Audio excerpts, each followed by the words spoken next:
ইতিহাস পড়ে দেখো আমার রসুল কি করেছে। যেদিন ছেলেরা মা গুলোকে হত্যা করত, আল্লাহ নবী ওই মা গুলোকে এত মর্যাদা দিয়েছে।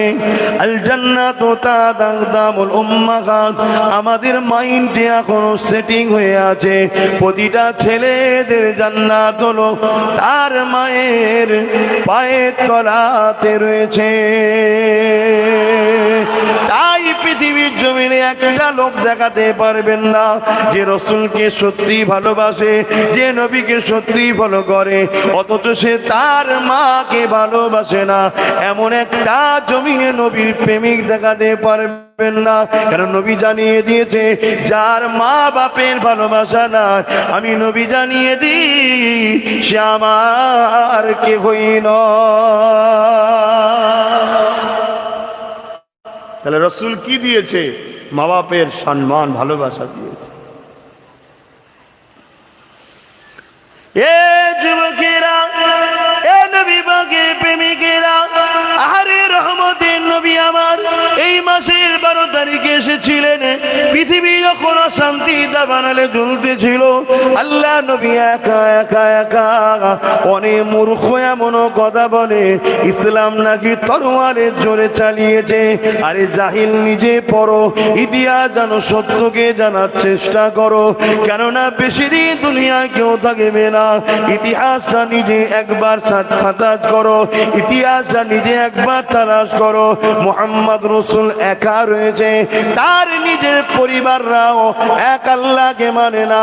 আবু জেহেল, উতবা, সাইবা রয়েছে, এমন করে তার চতুর্দিকে যারা রয়েছে সবাই নবী পাকের বিরোধী করেছিল। নবী আমার একা কি করে তরোয়ারের জোর দেখাবে?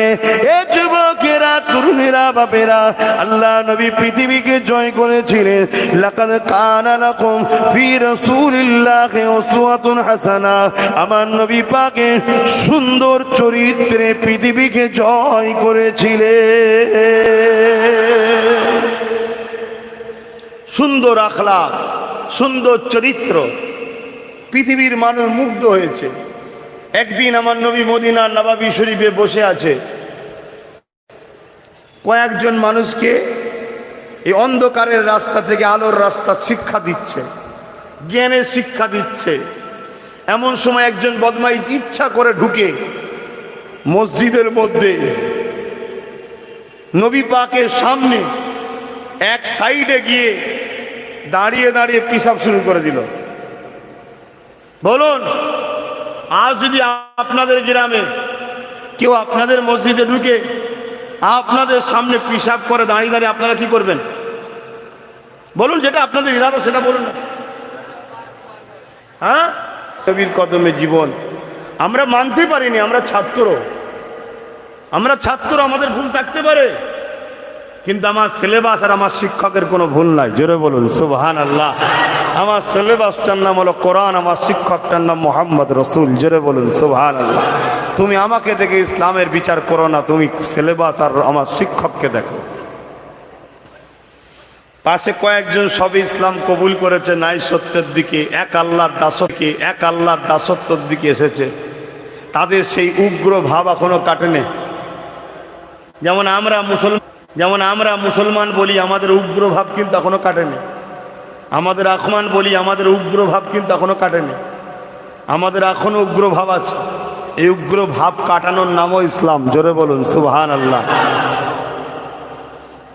তারা উঠে পড়েছে, নবী তাদের আসতে বসো থামিয়ে দিলেন, ওকে পেশাবটা করতে দাও। কেন? পেশাব রুকলে, আটকালে মৃত্যু হবে। তার মাধ্যম এমন রোগ হয় যে রোগের কারণে মানুষ মৃত্যু পর্যন্ত হয়ে যায়। অতএব বাবা, ওকে পেশাবটা করতে দাও। আজকের বিজ্ঞান, 150 বছরের বিজ্ঞান বলছে হ্যাঁ, পেশাব রুখলে এমন কঠিন বিমার হয় যে বিমারের কারণে মানুষের মৃত্যু করে চলে যেতে হয়। 1500 বছর আগে আমার মোহাম্মদ রসুল বলল কি করে? তখন তো না কোনো ল্যাব ছিল, না পরীক্ষাগার ছিল, না তিনি কোনো ডাক্তারি কারো কাছে শিখেছেন, না তিনি কোনো স্কুলে পড়েছেন, না কোনো ভার্সিটিতে গেছেন। তাহলে বললো কি করে?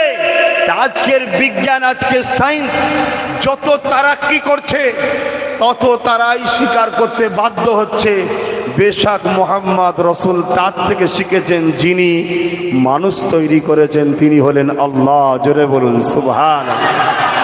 তিনি শিখিয়েছেন আমার রসুলকে, অর্থে মুহাম্মদ রসুল মালিকের পক্ষ থেকে, স্রষ্টার পক্ষ থেকে, আল্লাহর পক্ষ থেকে এসছে, আজকে মানতে বাধ্য হচ্ছে। তো ভাই আমার, তার কাজ হয়ে গেল, চলে যাচ্ছে। আল্লাহ রসুল তাকে ডাক দিলেন, ইয়া আব্দুল্লাহ। আব্দুল্লাহ মানে আল্লাহর দাস, আল্লাহর বান্দা।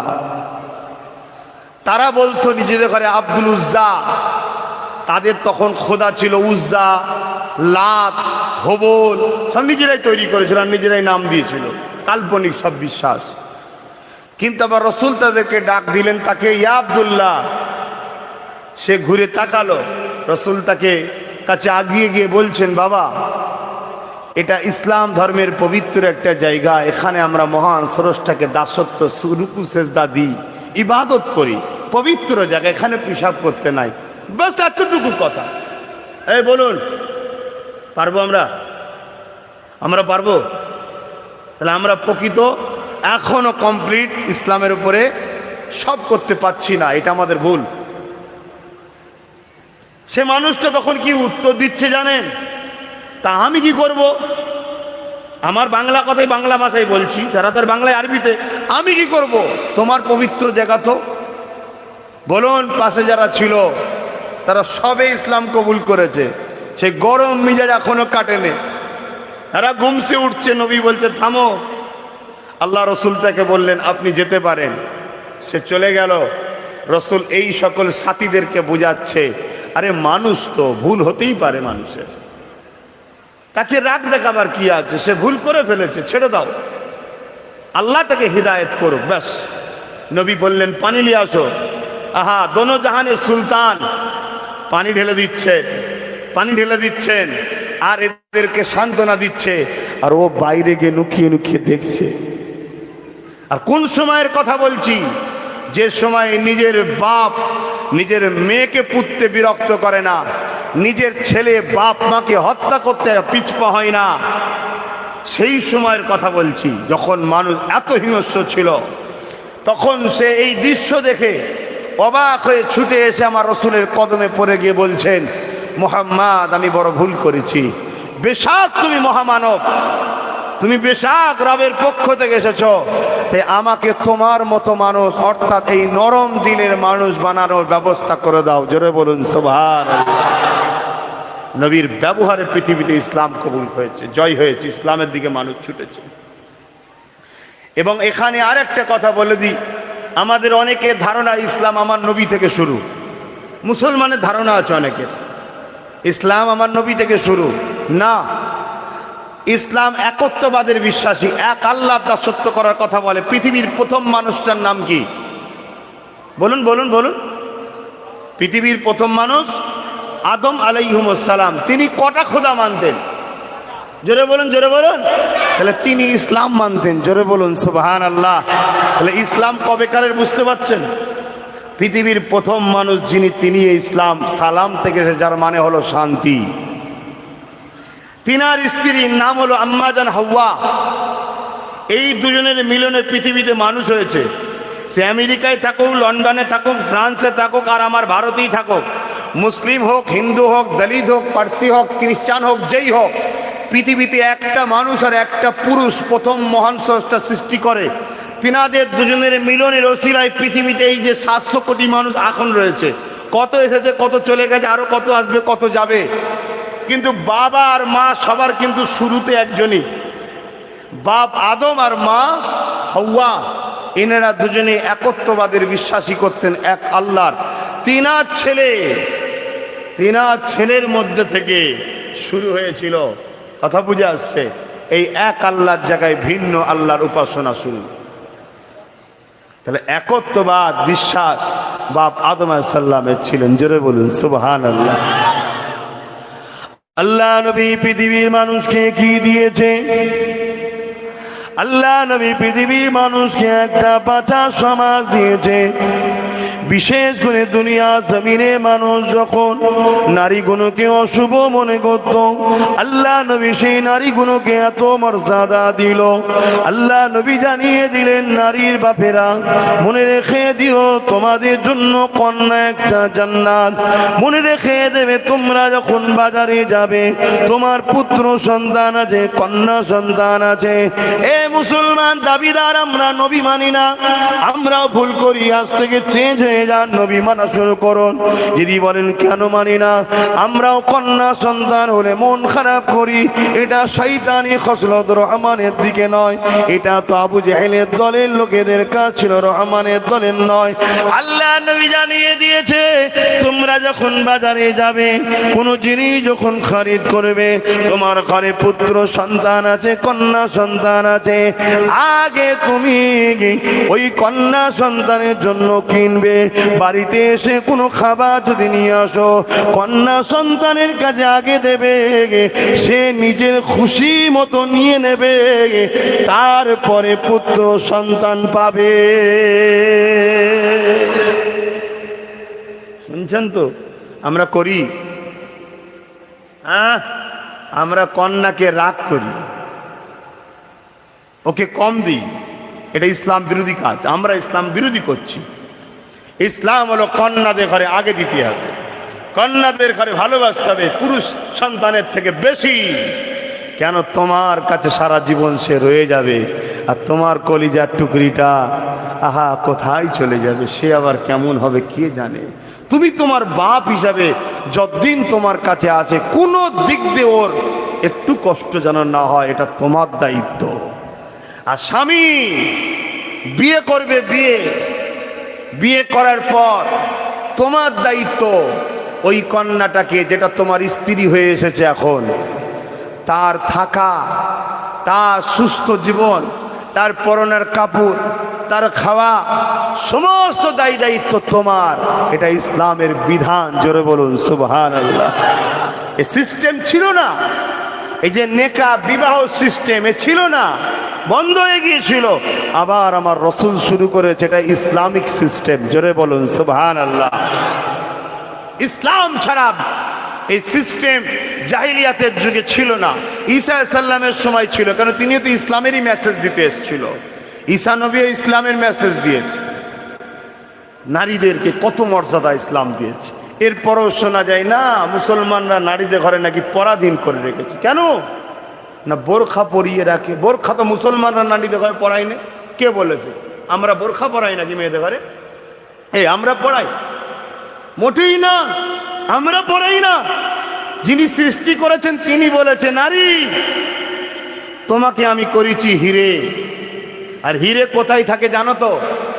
সোনার দোকানে, দোকানে শাটার, আবার গ্রিল, ছোট আলমারি, তার ভেতরে লকার, তার ভেতরে সুন্দর কাপড়ে জড়ানো মকবলের দিয়ে তোমাকে রাখা হয়। আর নুনের বস্তা হলো পুরুষ, যে ধরতে যাবে খাড়ে সেই পুর মরবে। ও দোকানের বাইরে থাকে, রাত্রিরে কুকুর এসে ঠ্যাং তুলে দিয়েও চলে যায়, ওর কোনো খেয়ালই নেই। মাফ করবেন, বুঝাবার জন্য একটু বলছি। আর কিন্তু হিরে কত যত্ন করে রাখা হয়। কিন্তু হীরের একটা বদ খসলত আছে, কি বলেন তো? একটু যদি চির খেয়ে যায়, কোটি টাকার হীরের আর কোনো মূল্য ফিরিয়েও নেবে না। আর নুন ও বাইরে পড়ে থাকে ঠিকই, কিন্তু ওতে যতই ময়লা থাকুক, পোকা চড়ুক আর যাই চড়ুক, কে ঠ্যাং তুলে দিয়েছে আর যাই দিয়ে তুমি সব কিনে নিয়ে যেতে হয়। খেয়াল করে দেখুন, বাজারে একটা পুরুষ 10টা গায়ে দাগ লেগে আছে, ওর বিয়েটা হাসতে হাসতে হয়ে যায়। আর একটা বোন কোনো দাগ নয়, মিথ্যা ভাবে কেউ একটা ফটো কাজে এডিট করে শুধু ছেড়েছে, ব্যাস ওর বাপ আর ওর মায়ের লাইফ কেটে যাবে ওকে পার করতে গিয়ে। ভুল বলছি নাকি? কেন? হিরে একটু চির খেয়ে গেলে আর ওর দাম শেষ। তাই আল্লাহ বলছেন, তোদেরকে আমি বানিয়েছি, আমি জানি তোদের মূল্য কত, তাই তোরা নিজেকে যত্ন করে রাখ। তবে আল্লাহ কোরআনে পুরুষের পর্দার আগে নারীর পর্দার আগে পুরুষের পর্দার কথা বলেছে। এ ওয়াজ তো আমরা করি না। পুরুষের পর্দা নারীর পর্দার আগে। পুরুষের পর্দা কেমন? তোমার একটা নারীর দিকে নজর পড়েছে, মনের মধ্যে যেই খারাপ নিয়ে আসতে শুরু হয়েছে, অমনি তুমি চোখকে নত করে লাও। এটা পুরুষের জন্য আল্লাহর হুকুম। শুনছেন তো? এইটা তো আরো কঠিন ব্যাপার। খুলে রাখার পরেও ঢাকতে হবে, নত করে নিতে হবে। এই পর্দা তো আরো কঠিন ব্যাপার, ঠিক না বেঠিক? তবে দুঃখের বিষয়, আমার রসুলের ভবিষ্যৎবাণী আজকে অক্ষরে অক্ষরে মিলে যাচ্ছে। আল্লাহ নবী বলেছেন, সেদিন তোমরা কিয়ামতকে খুব কাছে জানবে, যেদিন আমার উম্মতের একদল নারী পর্দা করো উলঙ্গ থাকবে। পর্দা করো উলঙ্গ থাকবে। তারা সেই দিন জানবে কিয়ামত খুব কাছে। আজকে আমাদের মা বোনেরা বোরখা পরে, বাপরে বাপ, ওর থেকে না পড়লে মনে হয় আরো ভালো ছিল। পর্দা করো উলঙ্গ। রসুলের ভবিষ্যৎবাণী মিলছে না মেলেনে? রসুল অনেক ভবিষ্যৎবাণী করেছে, সব বলতে গেলে আজকে তো সময়ও নাই। এখন আমি যেটা বলতে চাইছি, ইসলাম নারীদের ঘরে পর্দার হুকুম দিয়েছে। মহান সৃষ্টিকর্তা যিনি বানিয়েছে তিনি হুকুম দিয়েছে, আমি নয়, আমার বাপও নয়, আমার দাদও নয়। আমরাও আমাদের পরিবারকে পর্দার হুকুম দিই না, হুকুম মালিক দিয়েছে। মানবে কামিয়াবি তুমি হবে, মানবে না ধ্বংস বরবাদ তুমি হবে। এবারে আমাদের জন্য একটা কাজ আছে। কি? আমাদের মালিক আমাদেরকে শিখিয়েছেন, মহান স্রষ্টা, যে আমার নয় সে তোদের নয়। কথা বুঝে আসছে না? নাই। তাই আমরা পছন্দ করি না বেপর্দা নারীকে, এটা আমরা পছন্দ করি না। আমরা ভাবি পর্দা নিশিনা নারী পবিত্র নারী। এবং আপনি যদি খ্রিস্টানদের কাছে যান, খ্রিস্টানদের যে ধর্মের স্থান আছে, তাদের ওখানে এক ধরনের নারী থাকে যারা ধর্মীয় সেবা করে। কথা বোঝা আসছে? যাদেরকে খ্রিস্টানদের ভাষায় বলা হয় এগুলো হলো পবিত্র পাক নারী। তাদের পুরো শরীরকে ঢাকা থাকে। খ্রিস্টানরা দেখুন পবিত্র নারী কাকে বলছে? ঢাকা নারীকে। আর ইসলাম বলছে শুধুই গুটি কতক কেন, সব নারী হলো পবিত্র নাই, তাহলে তোমরা সবাই ঢেকে থাকো। জোরে বলুন সুবহানাল্লাহ। আরেকটা কথা বলে দিই, আমার দেশের কালচার একটা আছে, ভারতবর্ষ আমার দেশের একটা ঐতিহ্য আছে। আমার দেশের কালচার কিন্তু এই প্যান্ট গেঞ্জি বা ছোট কাপড় পরে, এটা আমার দেশের কালচার নয়। এই বিহায়াপনা কালচার হলো পশ্চিমা দুনিয়ার।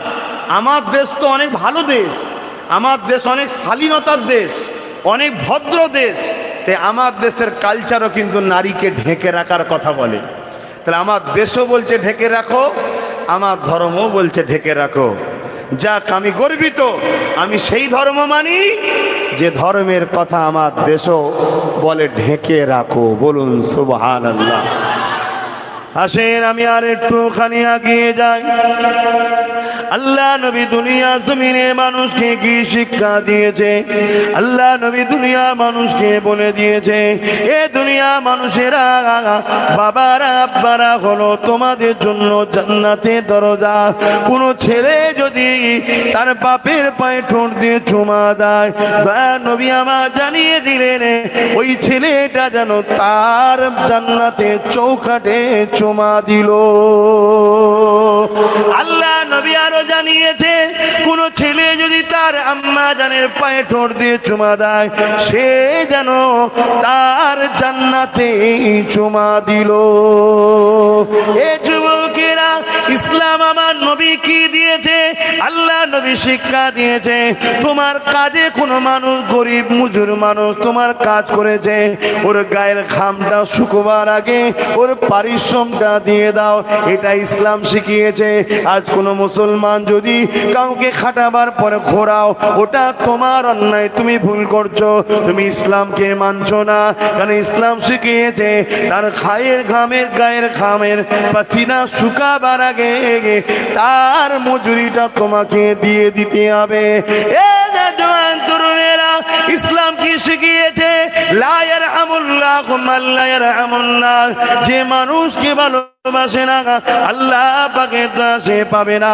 একদিন একজন ইহুদি ধর্মের মানুষ আল্লাহ নবীর কাছে এসেছে। ইহুদিরা হযরতে উযায়ের আলাইহিস সালামকে মানে বলে। একজন নবী ছিলেন হযরতে উযায়ের আলাইহিস সালাম, তিনি এসেছিলেন এই দিন ইসলামের কাজ করতে। ইহুদিরা আপনাদের মহল্লে হচ্ছে মনে হচ্ছে না? আজানটা হয়ে যাক, কি বলছি? আল্লাহু আকবার।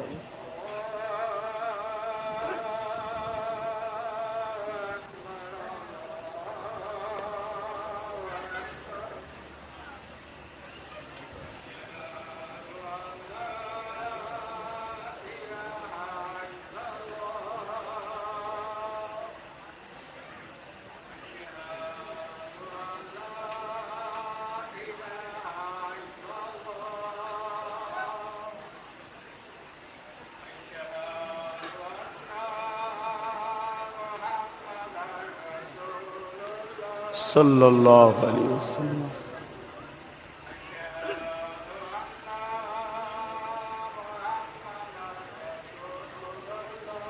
सल्लल्लाहु अलैहि वसल्लम।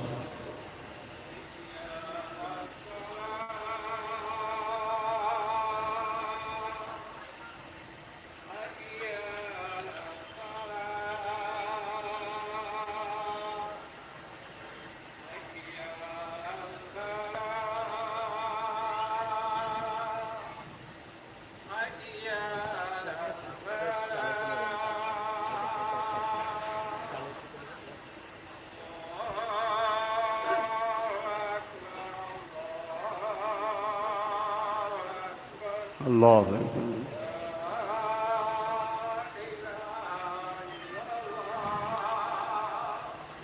اللهم رب هذه الدعوة التامة والصلاة القائمة محمد وسيلة الفضيلة الدرجة الرفيعة وصوم مقاما محمودا الذي وعدته وارزقنا الشفاعة يوم القيامة إنك لا تفلح لا إله إلا الله.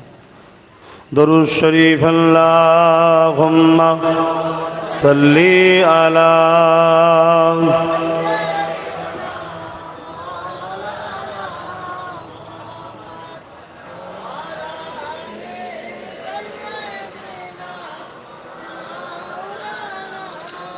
जहाँ रोज़ाए पाके खैरुल वरा है, वो जन्नत नहीं है तो फिर और क्या है। जहाँ रोज़ाए पाके खैरुल वरा है, वो जन्नत नहीं है तो फिर और क्या है। कहाँ मैं कहाँ ये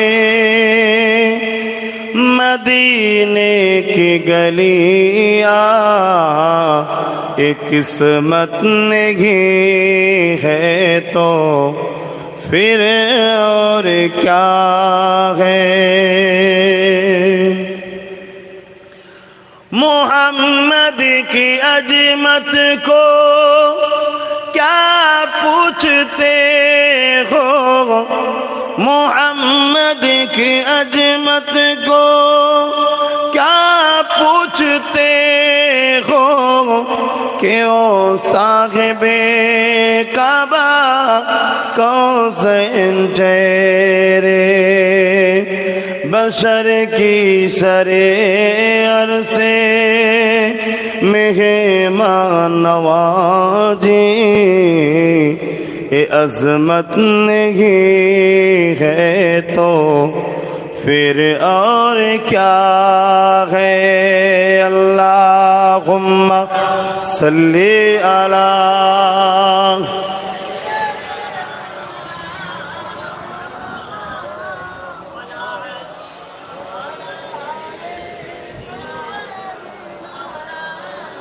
আমার আব্বারা ভাইয়েরা আম্মা বোনেরা, আল্লাহ নবী বসে আছেন। একজন ইহুদি ধর্মের একটা লোক হযরতে নবী উযায়ের আলাইহিস সালামকে যারা মানে,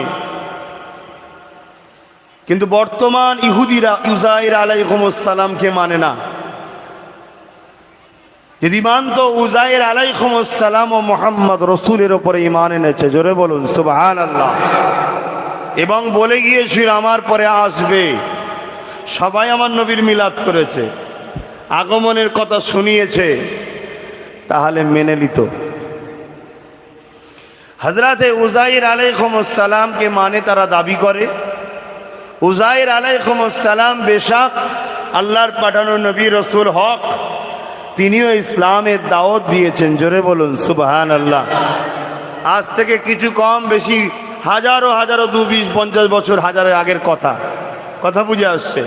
উযাইর আলাইহিস সালাম, এই ইহুদিরা, একজন ইহুদি আমার রসুলের কাছে এসেছে, তাদের ওই মান্যওয়ালাদের মধ্যে একজন এসেছে, এসে আমার রসুলকে জিজ্ঞেস করছে যে ইসলামের সব থেকে ভালো কাজ কি। এবং তিনি ইহুদি ধর্মের একজন পণ্ডিত ছিলেন, আলেম ছিলেন। আলেম মানে জাননেওয়ালা, ইহুদি ধর্মের জাননেওয়ালা। একজন অনুসরণকারী আলাদা, আর একটা ধর্ম গ্রন্থ সম্বন্ধে জানা, এর গুরুত্ব আলাদা। তিনি জিজ্ঞেস করছেন ইসলামের সব থেকে ভালো কাজ কি, কেন তিনি মিলাচ্ছে উযাইর আলাইহিস সালাম যেটা বলেছিল মুহাম্মদ রসুল সেটা বলে কিনা। কেন মুহাম্মদ রসুলের হাজারো হাজারো বছর আগে উযাইর সাল্লাম এসেছিলেন। আল্লাহ নবী বললেন ইসলামের সব থেকে ভালো কাজ হলো ক্ষুধার্ত ভুখা মানুষকে খানা খাওয়ানো। জোরে বলুন সুবহানাল্লাহ। তাই সে জিজ্ঞাসা করছে, হে মুহাম্মদ, শুধু কি মুসলিমকে? আল্লাহ নবী বলেছিলেন ক্ষুধার্তকে। বলবেন না সুবহানাল্লাহ? ক্ষুধার্তকে। ক্ষুধার্ত মুসলিম হতে পারে, অমুসলিমও হতে পারে। ক্ষুধার্ত মুসলিম হতে পারে, ইহুদি হতে পারে। ক্ষুধার্ত মুসলিম হতে পারে, খ্রিস্টানও হতে পারে। ক্ষুধার্ত মুসলিম হতে পারে, হিন্দু হতে পারে। ক্ষুধার্ত মুসলিম হতে পারে, আদিবাসী, দৌড়ি, সাঁওতাল, যে কোনো হতে পারে। তাকে খানা খাওয়ানো ইসলামের সব থেকে মহান কাজ। জোরে বলুন সুবহানাল্লাহ। নবী আমার নামাজের কথা, রোজার কথা, ইসলামের মহান কাজের কথা বলল না। নবী বললেন ক্ষুধার্তকে খানা খাওয়ানো। যে ধর্ম সেবা করা শেখায়, সে মানুষ তখন তার জ্ঞানে উযাইর সাল্লামের ভবিষ্যৎ যে তিনি যে বাণী দিয়েছিলেন মিলিয়ে নিল। সঙ্গে সঙ্গে আমার রসুলের হাতে হাত দিয়ে মুহাম্মদ রসুলের নেতৃত্ব মেনে নিল। জোরে বলুন সুবহানাল্লাহ। আরো জোরে বলেন। এভাবে রসুল পাক সাল্লাল্লাহু আলাইহি ওয়াসাল্লামের সত্য ও তার আখলাক, তার সততা দেখে দলে দলে দলে দলে দলে দলে মানুষ দিবানা হয়েছে। আজও হচ্ছে, আজও হচ্ছে। আমরা জানি পৃথিবীর বুকে একজন নামকরা ব্যক্তি ছিল, বুশ, সবাই চেনে। ইসলামের ঘোর দুশ্মন ছিল, ঘোর কঠোর দুশ্মন। অথচ তারই কন্যা সোশ্যাল মিডিয়ায়, দুনিয়া এখন গুগলে সার্চ করে, ইউটিউবে সার্চ করে ইসলাম বিষয়ে জানতে জানতে, মোহাম্মদ রসুলের জীবনী জানতে জানতে জানতে জানতে জানতে জানতে সত্যের আলোয় নিজেকে জড়িয়ে ফেললো। রসুলের সেই সত্যের বাণীর আলো তার হৃদয়কে ছুঁয়ে ফেললো। সে ইমানের কলেমা পড়ে মোহাম্মদের শুধু প্রেমিক হলো তাই না, একজন হাফেজা, কোরআনের হাফেজা হয়ে গেল। জোরে বলুন সুবহানাল্লাহ। আপনাদের হাতে তো অ্যান্ড্রয়েড মোবাইল রয়েছে, আপনারা নিজেরাই গুগলকে সার্চ করুন। এখন তো লিখতেও লাগে না, লিখতে না পারলে মুখে বললে হবে গুগল, পৃথিবীর শ্রেষ্ঠ মহামানবের নাম কি? গুগল বলবে মুহাম্মাদুর রাসূল। জোরে বলুন সুবহানাল্লাহ। মুসলমানের তৈরি করা নাকি গুগলটা? সত্যকে লুকানো যায় না। আর এই সত্য যত দ্রুত ছুটছে, যুগে যুগে যুগে যুগে ফেরাউনের মতো একদল রাজনীতির লোকেরা, উদ্বার মতো একদল রাজ ক্ষমতার লোকেরা, সাইবার মতো একদল রাজ ক্ষমতার লোকেরা, তারা তাদের চালা চামটা দিয়ে যুগে যুগে ইসলাম ও ইসলামের কর্মকাণ্ডকে উপরে আঘাত করেছে। আজকের দিনে সব থেকে বেশি ইসলামের উপরে আঘাত করছে একদল নোংরা মাইন্ডের মিডিয়া। এত মিথ্যা মিথ্যা ইসলাম সম্বন্ধে প্রচার করছে, তাদের জবাব দিবার মতো না আমাদের কাছে ক্ষমতা আছে, না মিডিয়া আছে, না কলম আছে। তারা মিথ্যা প্রচার করে যাচ্ছে, আমার রসুল সম্বন্ধে, আমার ইসলাম সম্বন্ধে মিথ্যা প্রচার করে যাচ্ছে। আমরা যখন দেশপ্রেমের কথা বলি, তারা তখন এগুলোকে ছড়ায় না।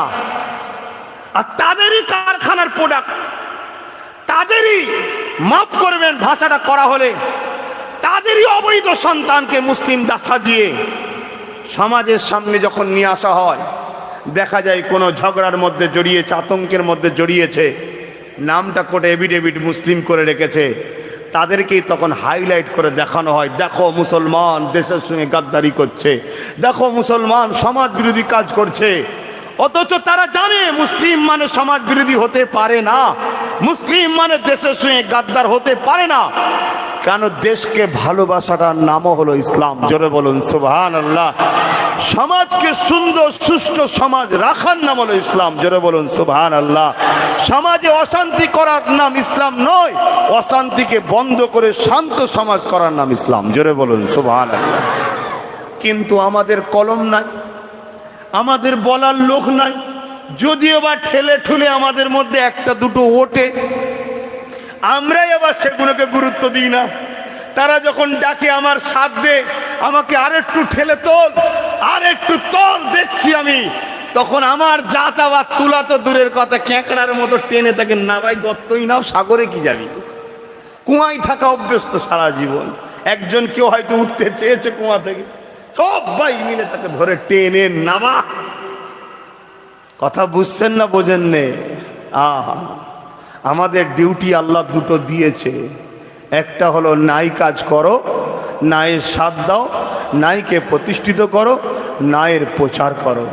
অন্যায় করো না, অন্যায়ের সাথ দিও না, অন্যায়েরকে সাপোর্ট করো না, অন্যায়ের পিছনে থেকো না, এবং অন্যায়কে মিটিয়ে দাও। নাইটা কি? রসুল যেটা করেছে করতে বলেছে। অন্যায়টা কি? রসুল যেটা করেনি করতে বলেনি। কথা বুঝে আসছে না? নাই কি? সেটা রসুল যেটা করতে বলেছে। আজ আমরা ন্যায়ের সাথ দিই না, অন্যায়ের সাথ দিই।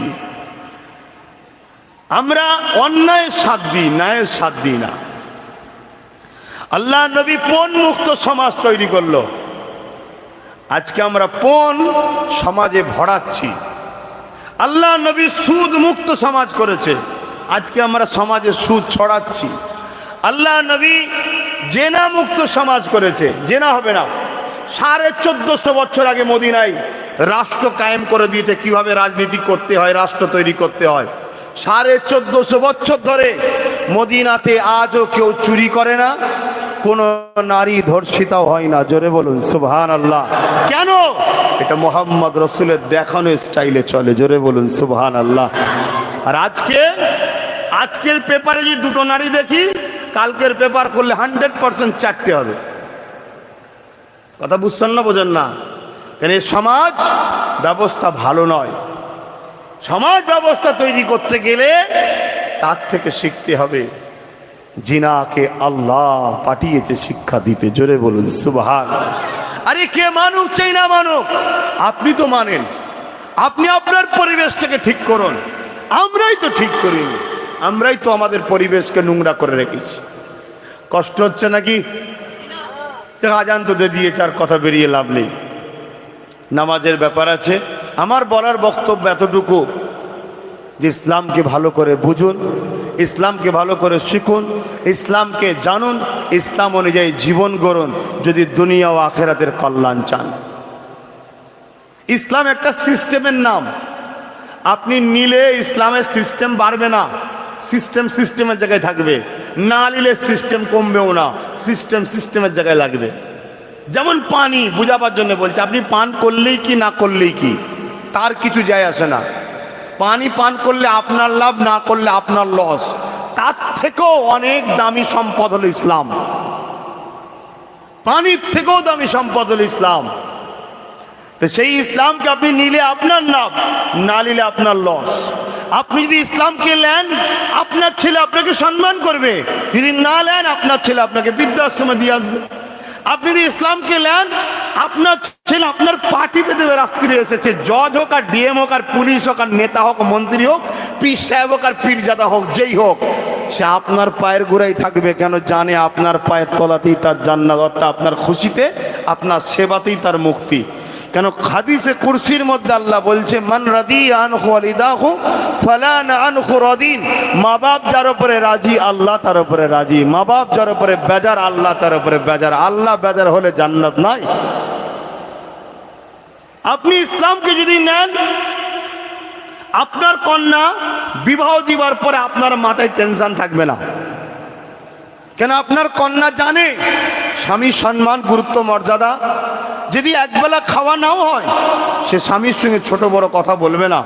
আর আপনার ছেলেকেও যদি ইসলামের শিক্ষা দিয়ে থাকেন, তাহলে আপনার ছেলেও পরের মেয়েকে নিয়ে সে দাসী বানিয়ে চাকর বানাবে না। তাকে কতটা ভালোবাসার মর্যাদা দিতে হয় সেটাও সে জানে। আর আপনি যদি ইসলাম না নেন, তাহলে সমাজে ডিভাইড হবে, ঝগড়া হবে, কেস হবে, মারপিট হবে। এ ওর মুখে রাত্রে বালিশ চেপে দেবে, ও বিষগুলো খেয়ে দেবে। এই ফেতনা লেগেই থাকবে। সময় কম বলে হড়হড় করে বলে ফেলছি, অসুবিধা হচ্ছে না তো? অন্য জায়গায় একটু টাইম বেশি থাকলে গুছিয়ে বললে হয়তো আরো ভালো তারা বুঝতেন। কেন গুছিয়ে বলার সময় নেই তো, ধরতে একটা মার করে আজানতে দিয়েছে। সকালের দিকে যেখানে করতে যাচ্ছি সেখানে ভালোভাবে হচ্ছে, কেন সকালে তো টেনশন থাকে না। কেন এখানে তো টেনশন, এখানে নামাজের ব্যাপার আছে, অক চলে যাবে আবার, তবে সময় অনেক আছে, তারপরেও একটা ব্যাপার থাকে। তো বোঝাতে চাইছি এটাই, ইসলাম যদি থাকে তাহলে মনে রাখবেন আপনার যিনি নেতা হবে, প্রধান হোক, ডিএম হোক, এসপি কি বলে, প্রধান হোক, এমএলএ হোক, মন্ত্রী হোক, যেই হোক, নিজে খাবার আগে আপনার খাবার হয়েছে কিনা খোঁজ নেবে। কেন? হযরতে মাওলা আলী বলছেন, কোন প্রজা যদি পেটের জ্বালায় চুরি করে, তার হাত কাটার আগে ওই এলাকার নেতার হাত কাটতে হবে। ও দেয়নি বলেই তার পেটের জ্বালা হয়েছে। কথা কিছু বুঝছেন না, বোঝেন না?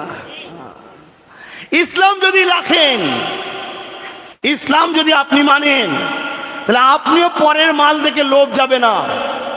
কেন? পরের মালে লোভ করা হারাম, পরে ঝেড়ে খাওয়া হারাম। তারপরে ইসলাম যদি থাকে, ঘুষ থাকতে পারে না।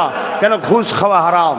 তাই দুঃখের সাথে বলতে হয় সত্য কথা, দুঃখ কষ্ট লাগলেও আগেও যারা ইসলামের বিরোধী করেছিল তারা কারা ছিল দেখুন, আর আজও যারা ইসলামের বিরোধী করছে তারা কারা দেখুন। আগে ইসলামের বিরোধী করেছিল আবু জেহেল, উতবা, সাইবা, এজিদ। তারা কারা? যারা নারী দেহ পিপাসিত ছিল, যারা লুটতো, যারা খুন করত, মানুষকে ভোগ করত। ইতিহাস বলছি, বাপের গল্প শোনাতে এসেনি। আজকেও যারা ইসলামের বিরোধী করছে দেখুন, তারা দুই শ্রেণীর মানুষ। প্রথম শ্রেণী কারা? যারা দেখুন আজকের দিনও চোর, বদমাইশ, লম্পট, লুটেরা, মা বাপকে জুলুম দেয়, নারী দেহ পছন্দ করে, শোষণ করে, বারে আড্ডা দিয়ে বেড়ায়, তারা দেখুন ইসলামের বিরোধী করছে। আরেক শ্রেণী আজকে বাড়তি বিরোধী হয়েছে। তারা কারা? তারা হলো আম মানুষ, কিন্তু ইসলাম সম্বন্ধে শিক্ষার অভাব, তাদেরকে ভুল বোঝানো হয় তাই বিরোধী করছে। এই সম্বন্ধে একটা ছোট্ট কথা বলে আপনাদেরকে দোয়া করে বিদায় লব। আল্লাহ নবী চলে যাবার, দুনিয়া থেকে অফাত নিবার কিছু কম বেশি 500 বছর পর, 500 বছর পর একটা যুবক ছেলে, যার নাম হচ্ছে আব্দুল্লাহ, গ্রাম থেকে শহরে গেছে ব্যবসা কাজের তালাশে। শহরে একটা ঘর ভাড়া নিয়েছে। ঘরটা যেখানে নিয়েছে তার পাশে একটা বাড়ি আছে, যে বাড়ি হলো আগুন উপাসনাকারীর, মুজুসি বলা হয় যাদেরকে। কি বলা হয়? মুজুসি, অগ্নি উপাসক, আগুনকে খোদা বলে মানে। তার পাশের বাড়ি এই আব্দুল্লাহ ভাড়া নিয়েছে। বয়স 18 থেকে 20 বছর হবে মুসলিম ছেলেটার, একদম তাজা খুন, টকবক করে ফুটছে। আর আজকে আমাদেরও ছেলেদের টকবক করে খুন ফুটছে, কিন্তু আমাদের চলনটা ভুল, আমাদের চলার স্টাইল ভুল, আমাদের চিন্তাধারা ভুল। আর ওই রসুলের পাক চলে যাবার 500 বছর কম বেশি যে যুবকটার কথা বলছি, তিনার স্টাইলটা কেমন ছিল দেখুন। 18 থেকে 20 বছরের যুবক, কাজের জন্য, গরিবী সংসার, শহরে গেছে এটা কাজ যদি পাওয়া যায়। বাড়ি ভাড়া নিয়েছে, ফজরের সময় হয়েছে, রাত কেটিয়েছে। ফজরের পরে এক সময় হলে আমরা কি করি বলবেন তো? হ্যাঁ, মানে পড়ে না তো বেশি লোক, ওই জন্য আওয়াজও নেই। হ্যাঁ, ফজরের নামাজ পড়ি। নামাজ পড়লে কি করেন? নামাজ পড়ে নিয়ে কোরআন পড়তে হয়, অল্প হলেও পড়বেন। কোরআন তেলাওয়াত করার পরে তারপরে ঘোরাঘুরি শুধু নয়, এক্সারসাইজ করবেন, ব্যায়াম করবেন। ফ্রি হ্যান্ডে লোহা তুলবেন না, ক্ষতি হবে। ছেড়ে দিলে কঠিন রোগ হয়ে যাবে। যা খুব বিষয়ে ডাক্তারি করতে যাচ্ছি না এখন, সময় কম, কিন্তু হালকা ফ্রি হ্যান্ডে এক্সারসাইজ করবেন। কেন? আপনার শরীরকে সুস্থ রাখার জন্য। কেন আমরা যা খাচ্ছি দৈনিক বিষ, দৈনিক যা খাচ্ছি বিষ। আপনি যদি ভাত খান ওটাও বিষ, যা খাচ্ছেন সবটা বিষ। কেন? সমাজ এখন বিষেদের হাতে, এজন্য সবে বিষ, আর বেশি বলবো না।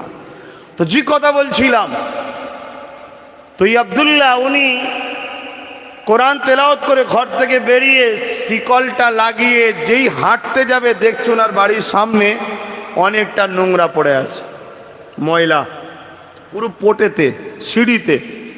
উনি এদিক ওদিক তাকালো, কাউকে দেখতে না পেয়ে উনি ওই এক ঘরে যে আর একটা পাত্র নিয়ে সেই ময়লাগুলো পরিষ্কার করে যেখানে মানুষ চলাচল করে না সেখানে ফেলে দিল। কেন ভাই? উনি তো টান মেরে একটু সাইড করে দিতে পারতো না। আল্লাহ রসুলের শিক্ষা শোনো। এক ইহুদি ধর্মগুরু, যাকে রাহেব বলা হয়, আমাদের যেমন মৌলী সাহেব বলা হয়, মৌলানা সাহেব, হুজুর বলা হয়, কত বুঝে আসছে? আমার হিন্দু ভাইদের সম্ভবত ব্রাহ্মণ বা পুরোহিত না কি বলে, যাই হোক, XYZ, এরম ধর্মগুরু। সেটা হচ্ছে ইহুদিদের ধর্মগুরু। তার শিষ্যদের নিয়ে রাস্তায় যাচ্ছে, রাস্তায় নোংরা পড়ে আছে, দেখে আফসোস করে বলছে, মনে হয় মোহাম্মদের অনুসারীরা এই রাস্তা দিয়ে যায়নি। তো ইহুদিকে, তার ধর্মগুরুকে তার শিষ্যরা বলছে, কেন আপনি কথা হঠাৎ করে বললেন? বলছে, এই যে নোংরা দেখছো, যদি মোহাম্মদের অনুসারী যেত রাস্তায় নোংরা থাকতো না। কেন? মোহাম্মদ তার শিষ্যদের শিখিয়েছে পথচারী রাস্তা পরিষ্কার করে নোংরা আবর্জনাকে শরীর করে ক্লিন করে রাখা, এটাও একটা ইবাদত, সওয়াব হয়। জোরে বলুন সুবহানাল্লাহ। কথা কিছু বুঝছেন? তো উনি তাই ওই সরিয়ে অন্যজনকে দিল না, যেখানে লোক যায় না নোংরা ফেলে সেই জায়গায় গিয়ে ফেলে দিয়ে তালা মেরে দিয়ে চলে গেলেন। পরের দিনে সেম ফজরের নামাজ পড়ে দেখছে আবার নোংরা, তৃতীয় দিনে আবার নোংরা। উনি প্রতিদিন পরিষ্কার করেন আর ফেলে দেন, এদিক ওদিক কাউকে দেখতে পান না, কোনো কথাও মুখে বলে না। যে নোংরা ফেলছে সে হলো ওই পাশের বাড়ির মজুসি। কেন ফেলছে? মুসলমান শুনেছি খুব রাগী, ঝগড়াটে, তাই ওকে সমাজের কাছে একটু গরম করে দেখাতে হবে। যেমন আজকে দেখাই না, 10 বার টুকটুক করে কামড়ায় আমাকে, 10 বার কামড়ায়, তখন কিন্তু মিডিয়া দেখেও চুপ থাকে। আর যেই আপনি একবার বলবেন কেন কামড়ালিরা দেখবি, মিডিয়া ওই দেখবি কথাটাকে প্রকাশ করে। দেখেছেন হুমকি দিচ্ছে মোল্লারা। তো সেই দিনও ছিল রে বাবা, আজ নতুন নয়। এরপরও ইসলাম ছিল, আছে, কিয়ামত পর্যন্ত থাকবে। যেদিন ইসলাম থাকবে না সেদিন এই পাহাড় ভেঙে পড়ে যাবে, আসমান ভাঙবে, পাহাড় উড়বে। কথা বুঝে আসছে? কোরআন বলছে, ইদা ওয়াকাতিল ওয়াকিয়া লাইসা লিওয়াকাতিহা কাযিবা খাফিদাতির রাফিয়া, পড়ুন না সূরা ওয়াকিয়া, সব হবে। গল্প বলছি না আমি, কোরআন বলছি, আল্লাহর বাণী। কম্পিউটারের উপরে সব কিতাব রাখা হয়েছিল, কোরআনকে রাখা হয়েছিল। সবের বেলায় সিগন্যাল দিয়েছিল রেড, রং রং রং, আর কোরআনের বেলায় গ্রিন রাইট। জোরে বলুন সুবহানাল্লাহ। মানুষ নাই বলবেন তুমি তোমার মতো করে ভালোবাসো তাই বলছো, কম্পিউটারের আবার ধর্ম আছে নাকি? কথা বুঝছেন? সত্যকে মানতে আবার আল্লাহ পাক বারবার অলৌকিক ঘটনা দেখাচ্ছে, তা আমরা মেনে নিই। এরপরও যদি আমরা ইসলাম না মানি, আমাদের কপাল ফাটা, আমাদের কপাল ফাটা। আমরা মানছি কোথায়? হযরতে আব্দুল্লাহ রোজ যায়, এই পরিষ্কার করে দিয়ে চলে যায়। একদিন এই বাড়িওয়ালা ভাবছে যে এ ছেলেটা কোনোদিন কিছু বলছে না, এ মনে হয় গোপনে গোপনে আমার খুঁজছে, আজকে ওর সামনে ফেলবো। তো ফজরের বেলা ইনি উঠে নামাজ পড়েছে, মহিলালে দাঁড়িয়ে আছে। যেই ঘরের দরজা খুলেছে আর পোটেতে ফেলে দিয়ে ছুট। ভাই ছুটলো কেন বলুন বলুন? অন্যায় করেছে তাই। অন্যায় যে করে তারই ভয় থাকে, অন্যায় করেছে তাই। কথা বুঝে আসছে?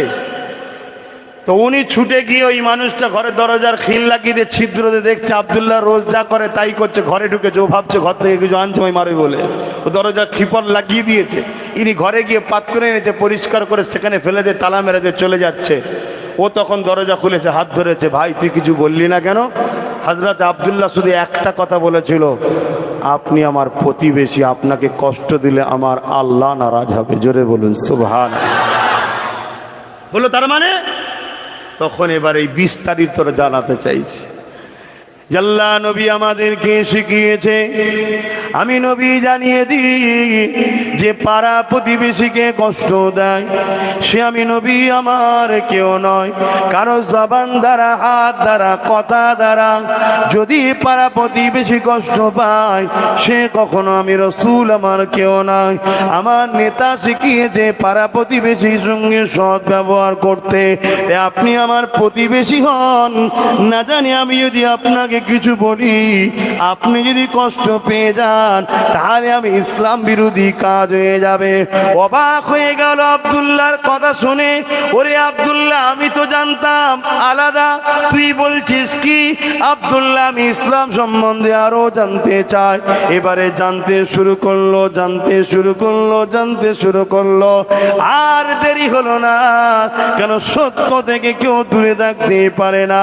ওই মানুষটা আব্দুল্লাহর আখলাকে দিওয়ানা হয়ে গিয়ে ইসলাম জানতে জানতে জানতে একদিন সে ইসলামের মাননেওয়ালা হয়ে যায়।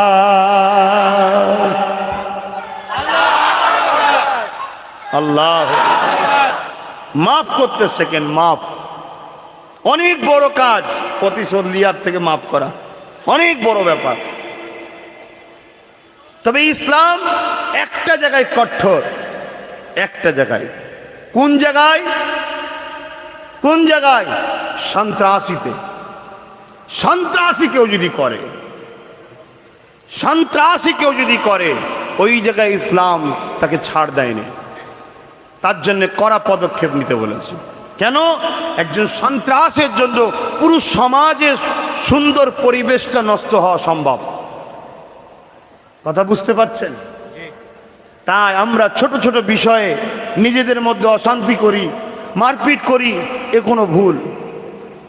মাফ করতে শিখুন, মিলেমিশে থাকুন, একে অপরকে সাহায্য করুন।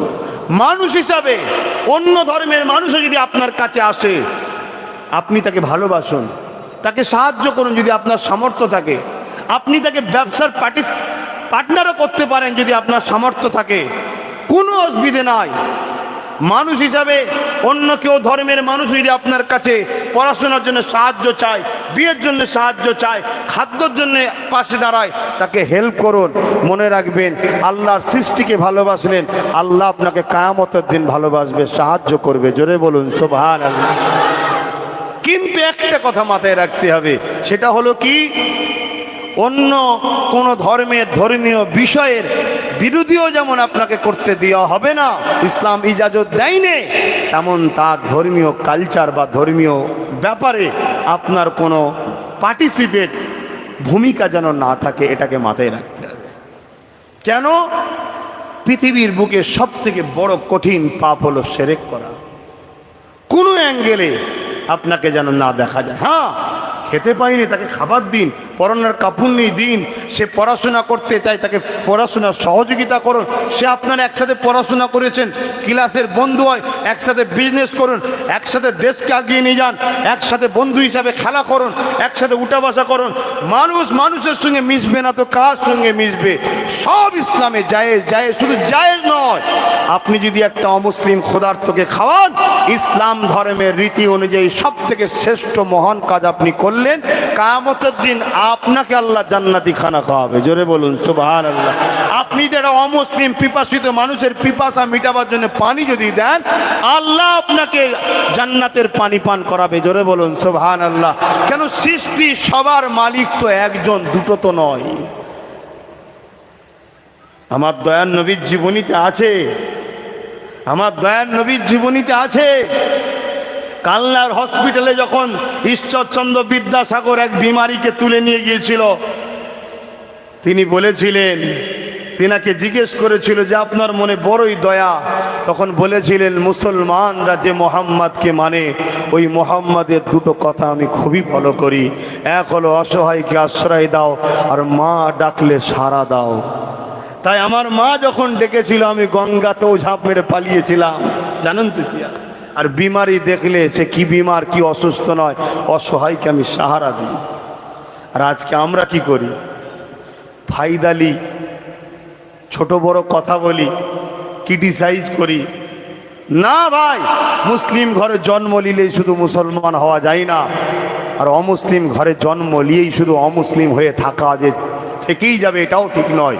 যেই মোহাম্মদ রসুলের জীবন আদর্শ গড়বে এবং রসুলকে রসুল বলে মেনে নিয়ে ঈমান আনবে আল্লাহর ওপরে, সেই তো জান্নাতি। জোরে বলুন সুবহানাল্লাহ। বিশাল বড় মুখে দাড়ি, বিশাল টুপি, 10 বার হজ করেছে, তার মুখের ভাষা পাড়া প্রতিবেশী খুশি নয়। আল্লাহ নবী বলছেন ও জান্নাত পাবে না। শুনছেন? জান্নাত পাবে না। কারণ ওর মা আল্লাহর সৃষ্টি বেজার। আর একজন আম মানুষ, সাদামাটা মানুষ, কিন্তু তার ব্যবহার আখলাকে গ্রামবাসী খুশি।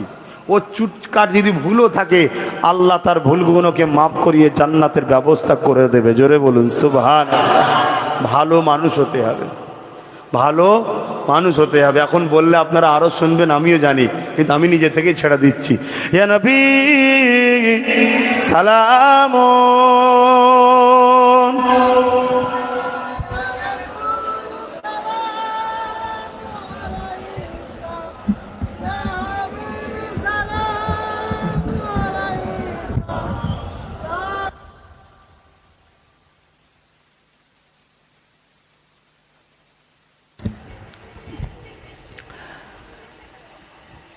আমি এই গ্রামে বা এই ভাইদের কাছে প্রথম আসলাম।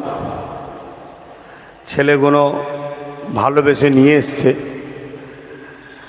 সময়টা একেবারে এমন সময়, আর এতটাই অল্প হয়ে গেল। আরও কিছু কথা বললে হয়তো আপনারা খুশি হতেন। দিনের স্বার্থে আমাদের বলতে কোনো অসুবিধে নাই, সত্যর জন্যে আমাদের বলতে কোনো অসুবিধে হয় না। কষ্ট হলেও কষ্টকে কষ্ট মনে করি না, কিন্তু নামাজ আমাকে ডাক দিচ্ছে। মনে রাখবেন, আমরা সেই নবীর উম্মত যিনি জীবনের শেষ সময় দুনিয়া থেকে চলে যাবে, বিছানাতে রয়েছেন, দুটো কথা বলেছিলেন। এক, আপনাদের কি হবে তার জন্য বলেছিলেন, উম্মাত ইয়া রাব্বি হাবলি ইয়া উম্মতি।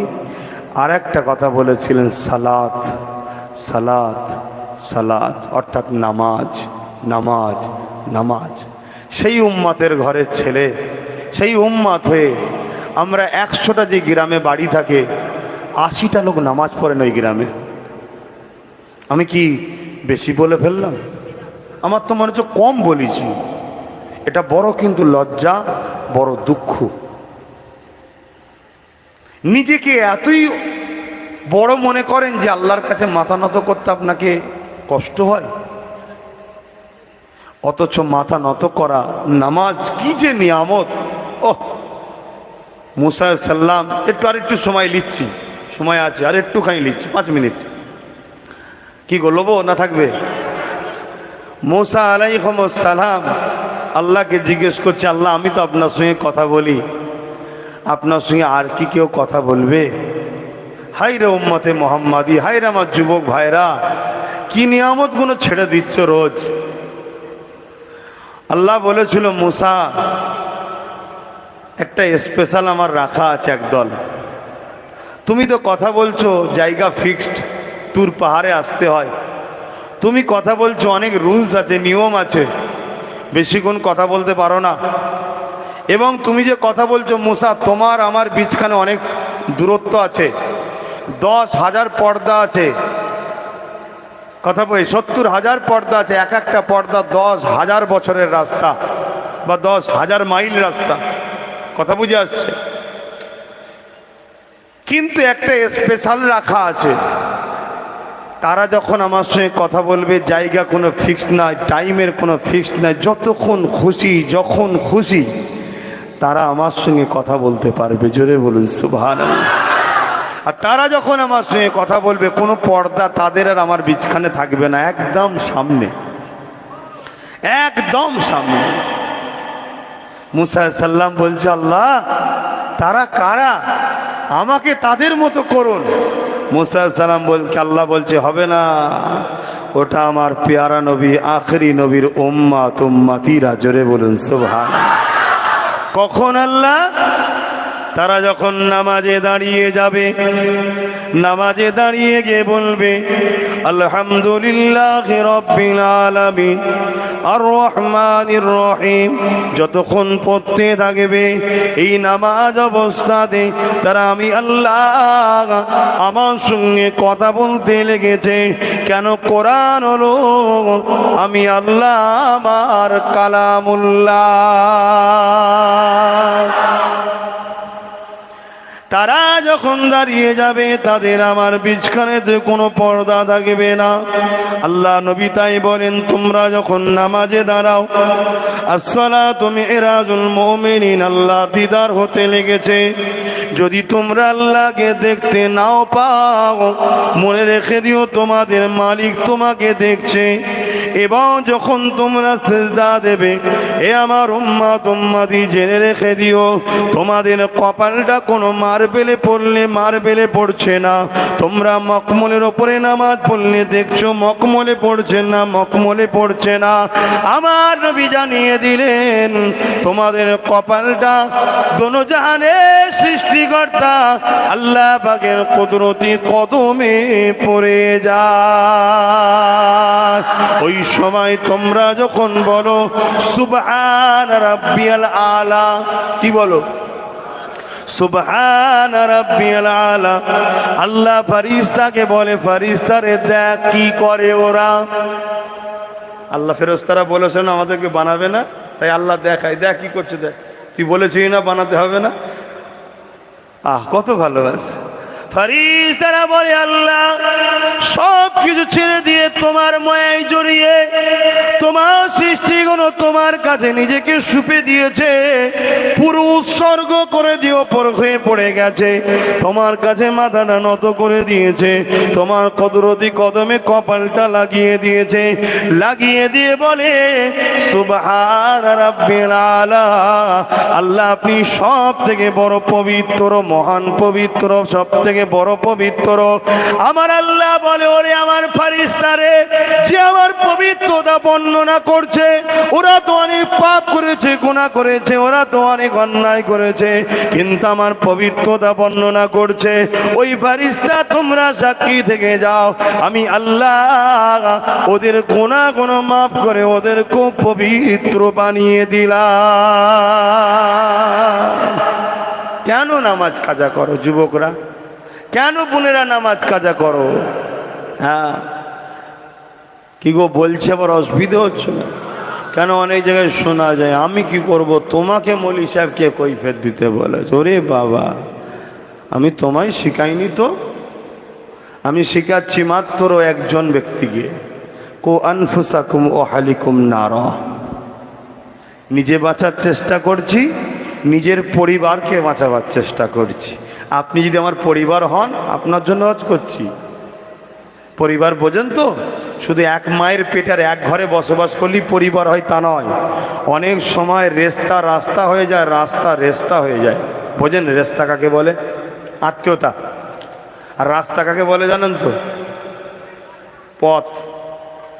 অনেক সময় রাস্তাটা রেস্তা হয়ে যায়, আত্মীয় হয়ে যায়, আর রেস্তাটা রাস্তা হয়ে যায়।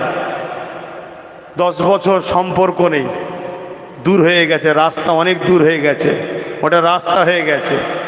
আর রোজ যে রাস্তায় যাচ্ছেন, অন্ধকারে ছেড়ে দিলেও চলে যাবেন, কোথায় গর্ত কোথায় বম্বার, সব আত্মীয় হয়ে গেছে।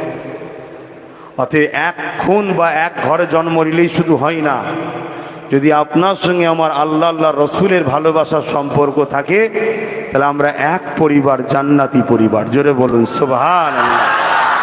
আমাদের পরিবারটার নাম কি? জান্নাতি পরিবার।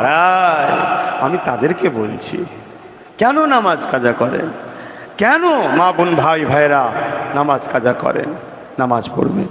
আর মা বোনেদেরকে অবশ্যই আল্লাহর বিধান অনুযায়ী পর্দার মধ্যে রাখবেন। যে সিস্টেমে বেরোবার শরীয়তের হুকুম, সেই সিস্টেমে বাইরে বার করবেন। কে কি ভাবছে, কে কি বলছে, লাভ নেই। আপনি বন্ধুকে খুশি করতে গিয়ে আল্লাহকে বেজার করছেন, এত বড় বোকা আপনি। আপনি গ্রামবাসীকে খুশি করতে গিয়ে আপনার সৃষ্টিকর্তাকে বেজার করছেন। আপনি হুজুরকে খুশি করতে গিয়ে আপনার সৃষ্টিকর্তাকে বেজার করছেন। মৌলী সাহেবকে খুশি করতে গিয়ে সৃষ্টি করতে বেজার। স্ত্রীকে খুশি করতে গিয়ে সৃষ্টি করতে বেজার, স্বামীকে খুশি করতে গিয়ে সৃষ্টি করতে বেজার। আর এ খুশি ওপরে লানত বর্ষণ হোক। আমার তো খুশি একজনকেই করব, যিনি আমায় সব দিয়েছে, অস্তিত্ব দিয়েছে, আমার কিছু ছিল না। আর তিনার খুশির জন্য আমাকে এমন কিছু চাপিয়ে দেয়নি যে আমার পরিবারের কারোর সঙ্গে আমার অশান্তি হবে, আমার পরিবার আরো ভালো থাকবে, সুখে থাকবে। ইয়া নবী সালাম, ইয়া রাসূল সালাম, ইয়া হাবিব সালাম সালাওয়াত।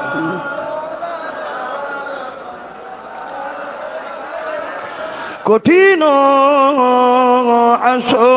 আসরের দিনে কি আছে মোদের কপালে, গুনাহগার উম্মাহ আত আপনার লইবেন সঙ্গে এ মাশরে। নবী সালাম, ইয়া রাসূল সালাম,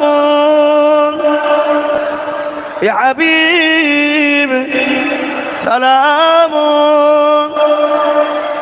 সালাওয়াতুল্লাহ। নামাজের দিকে খেয়াল করে দোয়া, সালাম সংক্ষেপ বসুন, দোয়া হবে সকলে। ইয়া রাব্বি সাল্লাল্লাহু আলাইহি ওয়াসাল্লাম।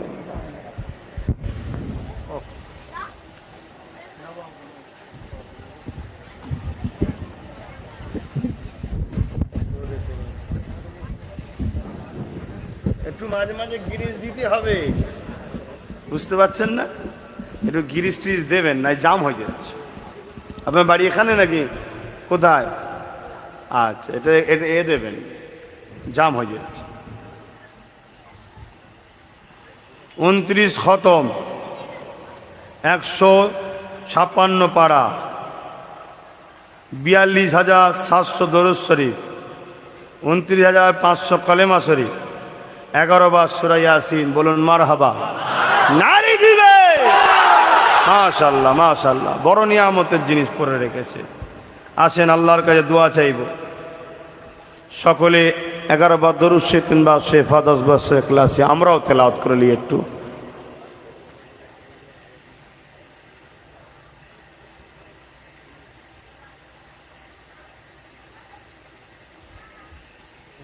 এটা যেন দাঁড়ান না, আপনি নয়,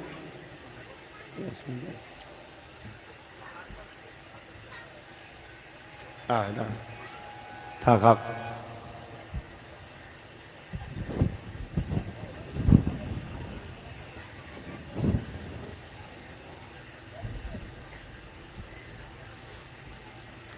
যে যা পড়েছেন আমাকে হাওলা করুন।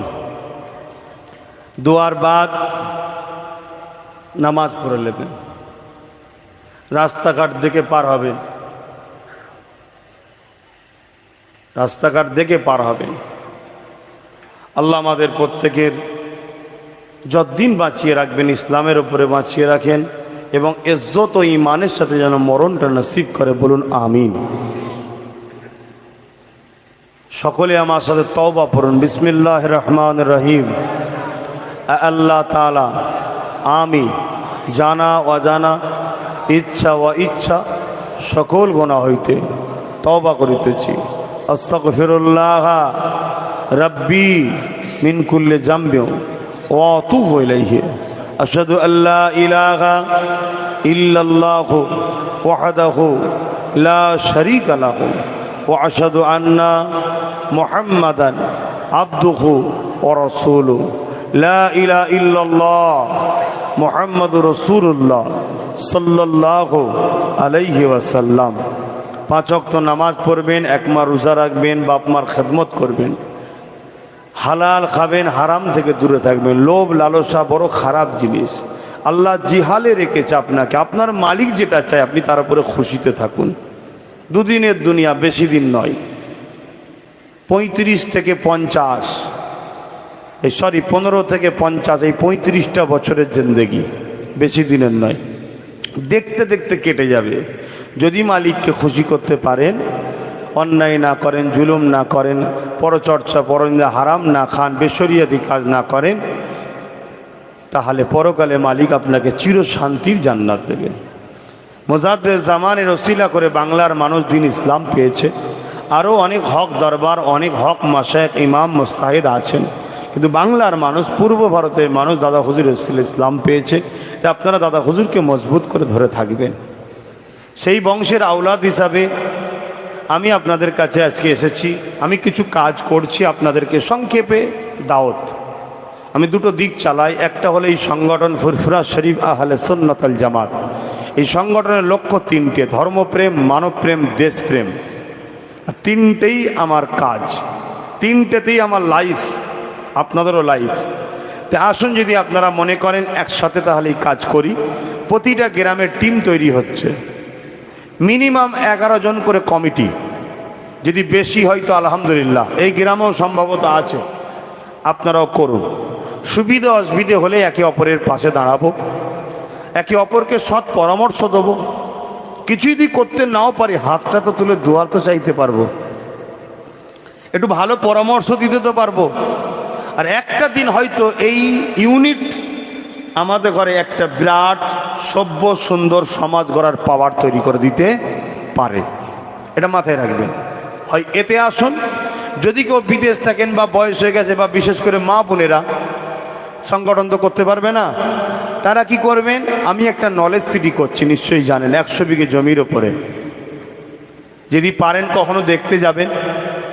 সেই নলেজ সিটিতে আপনারা বাৎসরিক একটা দাতা হন। একটা বই দেবো, যেমন পঞ্চায়েত কি বলে, পোস্ট অফিসের টাকা জমা দেয় না, দিলে সই করে দেয়, ওই রকম একটা বই দেবো। বছরে একবার আপনার খুশি মতো টাকা দান করবেন, ওটা আমি সিগনেচার করে দেবো। ওই টাকা নিয়ে নলেজ সিটি তৈরি হবে। এটা দান, যেমন দান করেন মসজিদ মাদ্রাসা, ওটা দান করছেন। সবাই মিলে আমরা যদি এক জায়গায় হতে পারি, ইনশাল্লাহ আমরা ওই জায়গায় একটা শহর তৈরি করব, যেটা হয়তো আমরা বিভিন্ন জায়গায় চেন্নাই চিকিৎসায় যাচ্ছি, পড়াশোনার জন্য বিদেশে ছেলেকে পাঠাচ্ছি, হয়তো সেই সমাধানটা ওখানে হতে পারে। চেষ্টা করলে হয়নি এমন কি আছে? তারাও তো মানুষ চেষ্টা করেছে, 50, 60, 70 বছর পরে সাকসেসফুল হয়েছে। আমি 10 বছর টার্গেট করেছি ইনশাল্লাহ। আমাকে যারা ভালোবাসে, সত্যিই যদি ভালোবাসে, যদি আমার এই ন্যূনতম সাথ দেয়, 10 বছরের মধ্যে একটা শহর তৈরি করবো ইনশাল্লাহ। এটা আমার টার্গেট। আলহামদুলিল্লাহ 2 বছর লকডাউনে কেটে গেছে, সামান্য কিছুদিনের মধ্যে আল্লাহ যথেষ্ট করিয়েছে। গিয়ে দেখবেন আরও চলছে, সময় লাগবে। আপনার বাড়িতে একটা বাচ্চা আছে, হয়েছে যেদিন বাচ্চা, সেদিন স্বপ্নে দেখেছিলেন একে আমি জজ বানাবো, তারপর দিনই জজ হয়ে গেছে নাকি? হয়েছে স্বপ্ন আমার বাচ্চাকে IPS অফিসার করবো, তারপর দিনই হয়। 20 বছর 30 বছর সময় লেগে যায়। তা আমারও বাচ্চা হলো নলেজ সিটি, মনে করুন। আপনাদেরও বাচ্চা মনে করে নিন। একে আমরা শহর তৈরি করব, জ্ঞানের শহর, সুচিকিৎসা শহর। দুটো খুবই দরকার। একদিনে হবে না, সবাই মিলে মানুষ করুন, 10 বছরের মধ্যে হয়ে যাবে ইনশাল্লাহ। তাই হয় এতে জয়েন্ট হন, না ওতে জয়েন্ট হন। এই জয়েন্ট হলে আপনার একটা নাম অ্যাড্রেস আমার কাছে থাকবে না, থাকবে না? ওই নাম অ্যাড্রেস দেখে আমি ফাঁকা সময় আপনাদেরকে ডাকবো। অনেক জায়গায় ডাকি, ডেকে আমার বাড়িতে একটু মেহমানদারি করি। ভাই ভাইয়ের বাড়ি যাবে, ছেলে বাপে ভাইয়ের কাছে, কি বলে, বাপ ছেলের কাছে যাবে। আরও কিছু কথা আলোচনা আছে, যেটা এই খেলে নয়। কথা বুঝতে পারছেন না, পারেন না? এরপরও যদি বলেন যে না আমি ভালো আছি, ঠিকই আছি, আলহামদুলিল্লাহ। শিক্ষা দরকার নেই যদি মনে করেন ভালো, তাহলে আলহামদুলিল্লাহ। যদি বলেন সুচিকিৎসারও দরকার নেই, ভালো আছি, আলহামদুলিল্লাহ। কিন্তু আমার মাথায় গেছে এটা করা দরকার, করছি, আপনাদের পরামর্শ দিলাম, কাউকে চাপিয়ে দিলাম না, তো আলোচনা করলাম। সেই আলোচনায় যদি আপনাদের মনে হয় তাহলে সাথ দেবেন।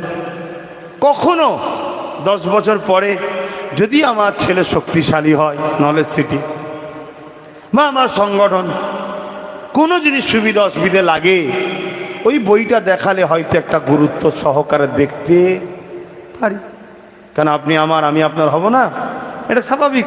কিন্তু মানুষ করতে হবে ছেলেটাকে। গাছে উঠতে না উঠতে যদি এক কাঁদি চান তো আমি দেবো কোথা থেকে? দাঁড়া, উঠি, পারি, তারপরে তো দেবো। গাছে উঠতে না উঠতেই চাইছেন তো দেবো কোথা থেকে? ঠিক না? হ্যাঁ, শেষ কথা, যদি কেউ মনে করেন আগামী দিন আমাদের সঙ্গে থাকলে লাভ, তাহলে দুনিয়া আখিরাতের সব বিষয়ে বন্ধুত্ব করুন। এখানে দুটো, ওখানে দুটো, ওখানে দুটো, ওখানে দুটো, এটা করবেন না। কেন রাসূলের হাদিস মিশকাত শরীফের আব্দুল্লাহ ইবনে ওমর থেকে, কিয়ামতের শেষ দিন পর্যন্ত আমার মাননেওয়ালারা কুরাইশ বংশের বাচ্চার ঝান্ডা তলায় দাঁড়াও, এটা রাসূলের হুকুম। তা কুরাইশ বংশের ছেলে হিসেবে বলে যাচ্ছি, যদি চান আসুন ঐক্যবদ্ধ হই, নাই সত্য ইনসাফ ইনসানিয়াতের জন্য আসেন, আল্লাহর কাছে হাত তুলি, আল্লাহুম্মা আমিন। আল্লাহ আমার আব্বা গুনোকে নিয়ে, পর্দার আলে মা গুনো, ভাই গুনো, বোন গুনো, বাচ্চা গুনোকে নিয়ে সব হাত তুলিছি। আল্লাহ যা কিছু বলালেন বললাম। আল্লাহ সর্বপ্রথম আপনার হাবিবের উপর দরুদ পড়েছি, যা কিছু আলোচনা কোরআন সুন্নাহ থেকে বলিয়েছেন বলেছি, এবং বহুত কোরআন খতম, কলেমা শরীফ, দরুদ শরীফ, সূরা ইয়াসিন তেলাওয়াত আল্লাহ আপনি কবুল করে নিন। এসব মিলিয়ে করে সব দেন, আমার দয়ার নবীর দরবারে সব পৌঁছে দিন। হুজুরে আব্বাজান, হুজুরে আম্মাজান, হুজুরের পরিবারদের রূপাকে সব পৌঁছে দিন। চার পিরানে পীর, চার ইমাম মুস্তাহিদ হুজুরদের রূপাকে সব পৌঁছে দিন। শাহ উলিউল্লাহ মুহাদ্দিস দেহলভী, আব্দুর রহিম মুহাদ্দিস দেহলভী, আব্দুল আজিজ মুহাদ্দিস দেহলভী হুজুরদের রূপাকে সব পৌঁছে দিন। আয় আল্লাহ বেরেলিদের পিসা আলা হযরত আহমদ রেজা খান হুজুর রূপাকে সব পৌঁছে দিন। দেওবন্দিদের পিসা হাজি ইমদাদুল্লাহ মুহাজির মক্কি হুজুর রূপাকে সব পৌঁছে দিন। আল্লাহ আমার মুর্শিদ কেবলা, আমাদের মুর্শিদ কেবলা, ঊনবিংশ বিংশ শতাব্দীর উলিল আমর পূর্ব ভারতের ইসলামের গাছকে যিনি রোপণ করেছে, লাগিয়েছে, প্রচার প্রসার করেছে, মুজাদ্দিদুজ্জামান আমিরুশ শরিয়াত কুতুবুল আলম শেখ আবু বকর সিদ্দিক আল কুরাইশি আল হাসেমি দাদা হুজুর রূপাকে সব পৌঁছে দিন। দাদা হুজুরের পাঁচ কলিজার টুকরা খলিফা হুজুরদের রূপাকে সব পৌঁছে দিন। আয় আল্লাহ এই এলাকায় যত কবর হয় প্রত্যেকের রুহিরে সব পৌঁছে দিন। বিশ্বের মোমেন মোমেনা ইমানদার মাত্র নরনারী প্রত্যেকের রুহিরে সব পৌঁছে দিন। তাম বিশ্বের মোমেন মোমেনাদের জানমাল ইমান ইজ্জতকে হেফাজত করুন। জালিমের জুলুম, মুনাফিকের মুনাফিকি থেকে আমাদেরকে হেফাজত করুন। আমাদের মাই মুরব্বী যারা চলে গেছে জান্নাতি করুন, যারা বেঁচে আছে সুস্থ রাখুন, ভালো রাখুন, দিন ইসলামের উপরে রাখুন, ইমানের সঙ্গে মরণ নসিব করবেন। আমাদের ব্যবসা বাণিজ্যে কারবার রুজিতে আপনি বরকত দিন, অভাব দূর করে দিন আল্লাহ। প্রতিটা বাড়িতে সুখের সংসার দিন আল্লাহ। বাপ মা, ছেলে পুলে, স্বামী স্ত্রী, শ্বশুর শাশুড়ি মিলেমিশে থাকার তৌফিক দিন আল্লাহ। যারা বেকার আছে রুজির রাস্তা বার করে দিন আল্লাহ। আল্লাহ আপনি কত মহান, আপনি কত মহান।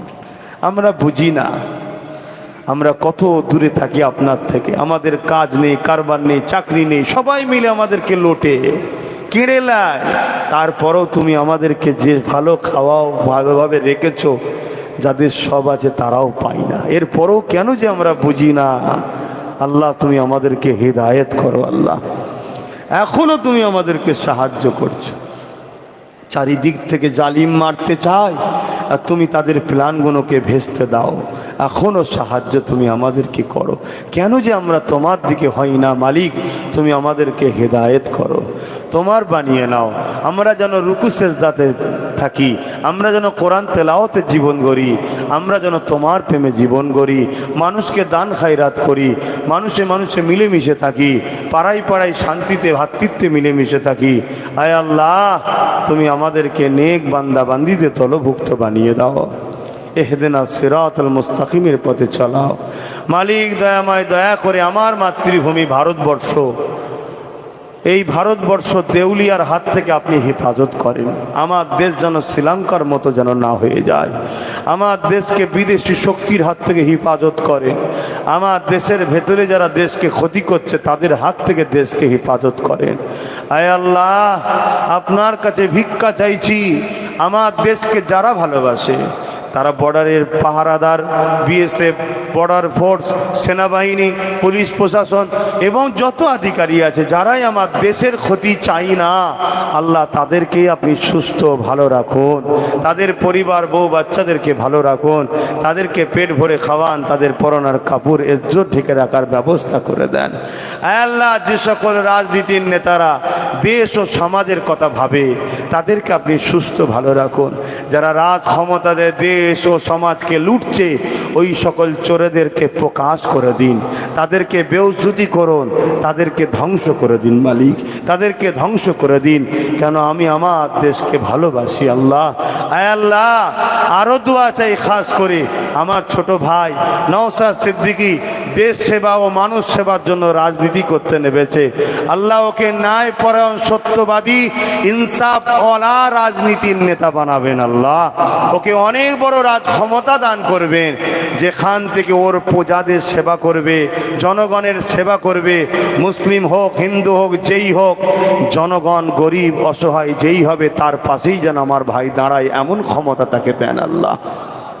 আল্লাহ, সে রাজনীতি করতে নেমেছে, রাষ্ট্রসেবা, রাষ্ট্রবাসীর সেবার নাম রাজনীতি, উৎসব করার নাম রাজনীতি নয়।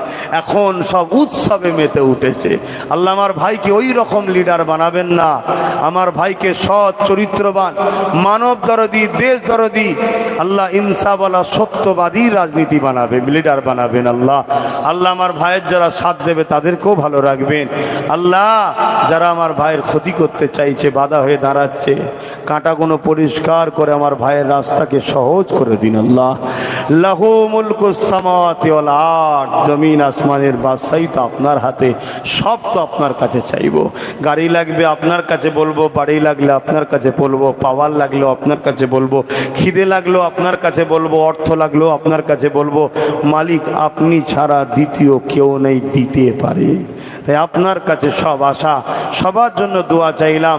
আমার শেষ দোয়া, আল্লাহ আমার নলেজ সিটিকে আপনি কবুল করে দিন। আল্লাহ করার সুব্যবস্থা করে দিন। আল্লাহ আল্লাহ আমার সংগঠনকে কবুল করুন, সংগঠনের ছেলেদের জান মাল সুস্থ ভালো রাখুন, কবুল করুন। আল্লাহ আয় আল্লাহ, আমার ভারতবর্ষে যত ধর্মের মানুষ বাস করে, হিন্দু, দলিত, আদিবাসী, শিখ, পাঞ্জাবি, খ্রিস্টান, যারাই বাস করে আমার দেশে, সবাই আমার দেশবাসী, ভাই ভাই মিলেমিশে মানব বন্ধনে আমাদেরকে এক হয়ে থাকার তৌফিক দেন। আমরা মানুষ জাতি মিলেমিশে এই দেশকে আগিয়ে নিয়ে যাবার তৌফিক দেন। আর আমার দেশের মধ্যে যারা বিভাজন তৈরি করছে, হিংসা ছড়াচ্ছে, ওই সকল মানুষদের থেকে আমার দেশবাসীদেরকে সুস্থ ভালো রাখুন, হেফাজত করুন। আয় আল্লাহ, হাবিবের খাতির রহমত করে দয়া করে আমাকে আল্লাহ নলেজ সিটি করার তৌফিক দিন। আল্লাহ আমার আব্বা আম্মা, ভাই নেক সন্তান দান, আল্লাহ দিন ইসলামের শেষ আশা মরণের সময় ঈমান ইজ্জতের সাথে কলেমা পড়তে পড়তে মৃত্যু নসিব করবেন। আল্লাহ নামাজ পড়ার তৌফিক দেবেন। নামাজের জন্য দোয়া সংক্ষেপ করি, প্রত্যেকের মনে আশাকে কবুল করুন। মা বোনেদের সংসারে শান্তি দেন, আল্লাহ ইজ্জত সম্মান বাঁচাবার তৌফিক দেন। আমিন আমিন আমিন। বার হাক্কাল মাদিলা ইলাহা ইল্লাল্লাহ, লা ইলাহা লা ইলাহা ইল্লাল্লাহ মুহাম্মাদুর রাসূলুল্লাহ। আপনারা মাহফিল আরদ, জমিন আসমানের একমাত্র মালিককে, উচ্চ আওয়াজে কে?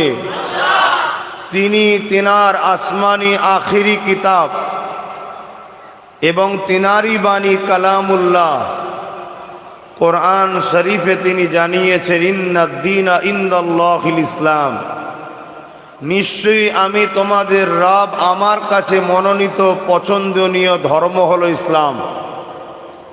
আমি সেই ধর্ম মানি, 100% মানার চেষ্টা করি, কিন্তু হয়তো মেনে উঠতে পারিনি, এটা আমার ভুল, কিন্তু চেষ্টা করি। আমার ভুল থাকতে পারে, কিন্তু এটুকু সত্য, মহান স্রষ্টার পছন্দনীয় নীতি রাস্তায় কোনো ভুল হতে পারে না। সেই ধর্মের আলোচনা, সেই ধর্মের প্রচার, সেই ধর্মের শিক্ষা, সেই ধর্মের কথা আপনাদেরকে শোনাতে এসেছি। সেই ধর্মের অনেক কাজ আছে, তার মধ্যে একটা কাজ হলো আখেরি মেসেঞ্জার, আখেরি আওতার, আখেরি নবী, আখেরি রসুল প্রফেট মোহাম্মদ রসুলের ওপর দরুদ শরীফ পড়তে হবে, এটা কাজ আমাদের। তাই পড়ার মতো পড়ুন, উচ্চ আওয়াজে জবান খুলে পড়ুন। আল্লাহুম্মা সাল্লি আলা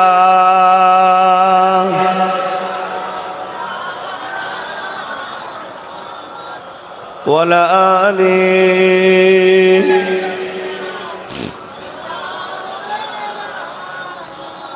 দরুদ তোমাকে হাজারো দরুদ হে আমার নবী আকরাম, দরুদ তোমাকে হাজারো দরুদ হে আমার নবী আকরাম। চিরোন্নত দ্বীন ইসলাম তোমারি ওসিলায় আমরা পেলাম, হে আমার নবী আকরাম, হে আমার নবী আকরাম। দরুদ তোমাকে হাজারো দরুদ হে আমার নবী আকরাম। আল্লাহুম্মা সাল্লি আলা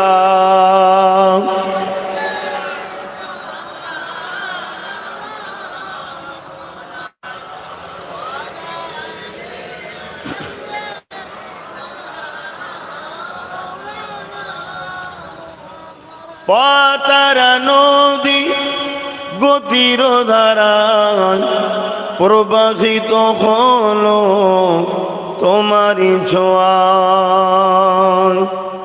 পাতারা নদী গতির ধারায় প্রবাহিত হলো তোমারি ছোঁয়ায়, হে আমার নবী আকরাম, হে আমার নবী আকরাম।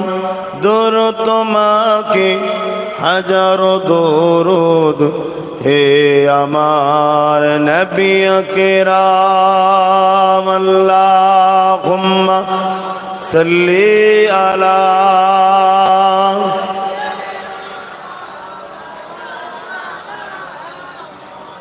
ওয়ালা আলি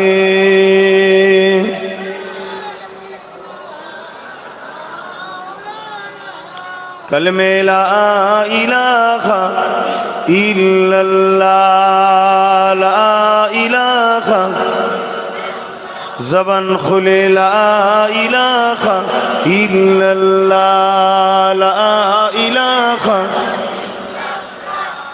ला इलाहा इल्लल्लाह मुहम्मदुर रसूलुल्लाह। ज़मीनेर मालिक जे अल्लाह, আসমানের মালিক সেই আল্লাহ, জমিনের মালিক যে আল্লাহ, আসমানের মালিক সেই আল্লাহ। উম্মত আমরা রাসূলুল্লাহর বান্দা আমরা তুমি আল্লাহর। লা ইলাহা ইল্লাল্লাহ, লা ইলাহা লা ইলাহা ইল্লাল্লাহ মুহাম্মাদুর রাসূলুল্লাহ। আল্লাহুম্মা সাল্লি আলা সাইয়্যিদিনা মাওলানা মুহাম্মাদ ওয়া আলা আলি سيدنا وقال الله تعالى في كلام المزيد والفرقان الحميد قل بفضل الله وبرحمته فبذلك فليفرحوا. وقال الله تعالى في كلام المزيد والفرقان الحميد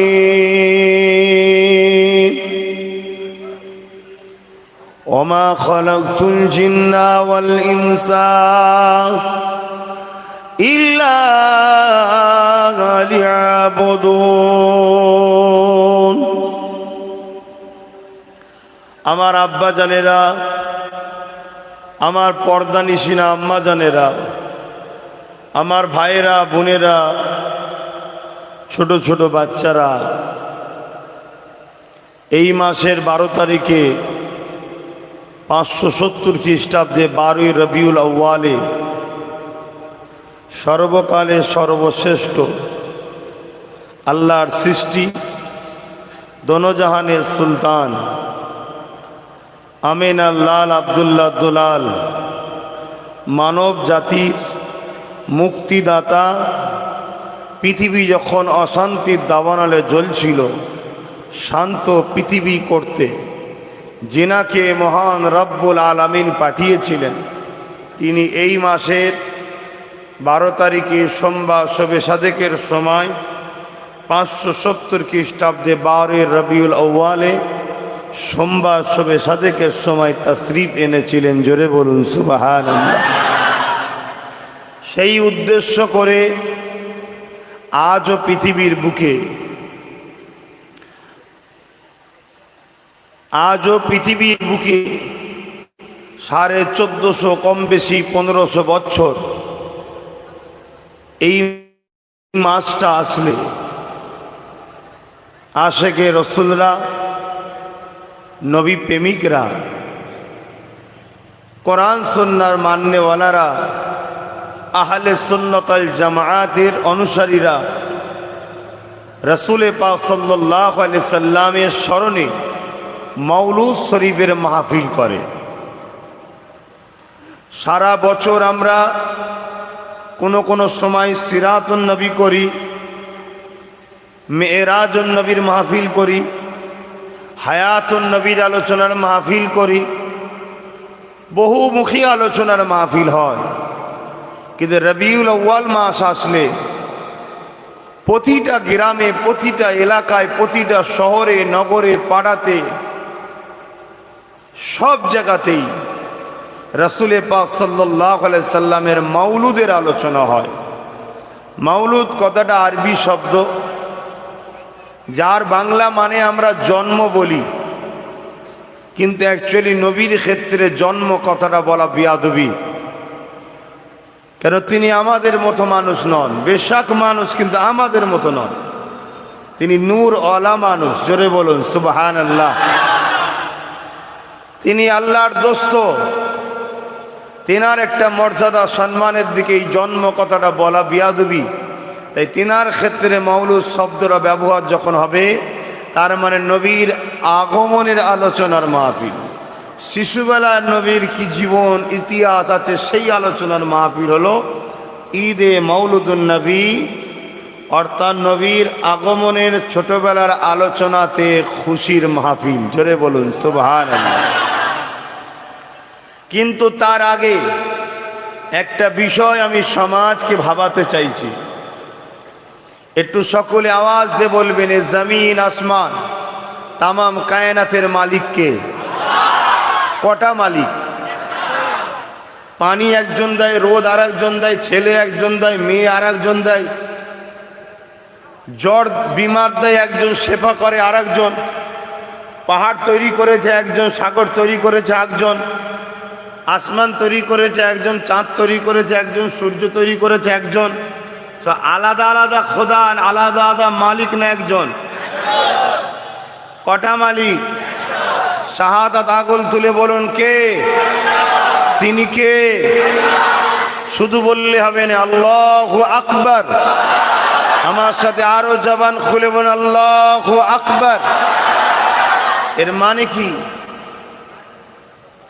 এর মানে আল্লাহ মানে মালিক, যিনি সৃষ্টিকর্তা, তিনার নাম। হু মানে তিনি, আল্লাহু হু মানে তিনি। আকবার সব থেকে বড়, সব থেকে মহান। জোরে বলুন সুবহানাল্লাহ। তিনি বানিয়েছেন এই জগৎ। গাছ তিনার, সূর্য তিনার, পাহাড় তিনার, চাঁদ তিনার, সব তিনার।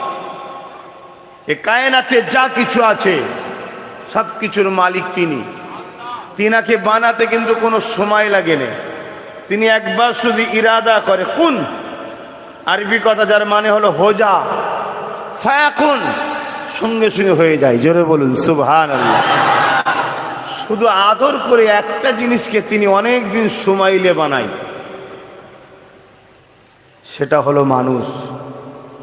10 মাস 10 দিন ধরে কুদরতি হাত লাগিয়ে মায়ের পেটে আমাদের ঘরে তিনি তৈরি করেন। জোরে বলুন সুবহানাল্লাহ। কিন্তু বড় দুঃখের বিষয়, তাম পৃথিবীতে যা কিছু আছে কেউ মালিকের সঙ্গে নেমো খারামি করেনি, কেউ ধোকা প্রতারণা দেয়নি। আর যাদেরকে মালিক বড় আদর করে সুন্দর করে কুদরতি হাত লাগিয়ে বড় সম্মানীদের মুকুট পরালেন, সেই মানুষ বড় নেমো খারাম, মানুষ বড় ধোকাবাজ। মানুষই দেখুন সেই মালিকের সঙ্গে ধোকা দিচ্ছে, কিন্তু এতে আমার মালিকের কিচ্ছু যায় আসে না, কোনো ক্ষতি নাই। কেন আমার মালিক তার হাবিবকে বলে দিয়েছেন, পৃথিবীর একটা লোক যদি আমাকে না ডাকে স্মরণ করে, তথাপি আমার কোনো অসুবিধা নেই। কেন কাজ আমার তসবি পড়ে, পাহাড় আমার তসবি পড়ে, জীব জন্তু আমার তসবি পড়ে, ফেরেশতা আমার তসবি পড়ে। এমনও ফেরেশতা আছেন আল্লাহ সৃষ্টির মধ্যে, সৃষ্টি যেদিন করেছে সেই দিন থেকে সেজদায় পড়েছে, আজও মাথা তোলেনে, শুধু আল্লাহর প্রশংসাই করে যাচ্ছে। যেটা বলুন সুবহানাল্লাহ। আল্লাহ বলছেন আমার তারই প্রশংসা করার অভাব নাই। কিন্তু হায় রে মানুষ, তোদেরকে আমি ফেরেশতার থেকেও শ্রেষ্ঠ বানালাম, তোরা চাঁদের থেকেও শ্রেষ্ঠ, আসমানের থেকেও শ্রেষ্ঠ, সূর্যের থেকেও শ্রেষ্ঠ, পাহাড়ের থেকেও শ্রেষ্ঠ। গাছ জীব জন্তু যা আছে সব তো তোদের খাদেম। সূর্য আমাদের জন্য বানানো হয়েছে, আলো দেবে, আমরা কারবার করব, সংসার করব, প্রয়োজনীয় কাজ করব, লাইট দিয়ে রেখেছে। চাঁদ আমাদের জন্য বানানো হয়েছে, আমরা মাসের হিসাব করব। তারা আমাদের জন্য বানানো হয়েছে, নাইট ল্যাম্প হিসাবে ব্যবহার হবে। খাদ্য আমাদের জন্য তৈরি হয়েছে। সাগর আমাদের উপকারের জন্য, কেন পৃথিবীটা টোল ছিল তৈরি হওয়ার পর, পানির ওপরে ভাসছে পৃথিবী। জানেন তো নাকি? এখন একটু পড়তে হবে, জানতে হবে। পৃথিবীটা 3 ভাগ পানি 1 ভাগ জমিন, পানির ওপরে, তাই তো কল লাগালেই পানি ওঠে, পুরো পানির ওপরে ভাসছে।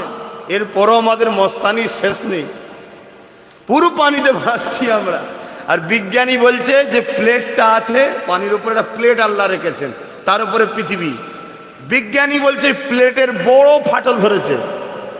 আর রসুল 1400 বছর আগে কিছু নমুনা দিয়ে গেছে, অমুক অমুক সময় যখন আসবে জানবে দুনিয়া খুবই শেষের দিকে। আর বিজ্ঞানও বলছে প্লেটটা অনেক বড় ফাটল ধরে গেছে, মানে যে কোনো সময় হুশ করে চলে যাবে। অতএব এই পানির ওপরে যখন পৃথিবীটাকে রাখা হয়েছে, এই পৃথিবীটা তখন টলমল করছে। আমার আল্লাহ তখন পাহাড়গুলোকে পেরেক হিসাবে সেটা দিয়েছে। আহারে কত বড় ক্ষমতাবান মালিক, যিনি মায়ের পেটে তোমাকে আমাকে তৈরি করেছেন, দুটো চোখ দিয়েছেন, কান দিয়েছেন, হাত দিয়েছেন, পা দিয়েছেন, জবানে কথা দিয়েছেন, কত সুন্দর নিঃশ্বাস টানছেন। কোন নেতা মন্ত্রী এমপি এমএলএ কোন দাদা দিদি কেউ দেয়নি, একজনের ওসিলায় হয়। তিনি কে?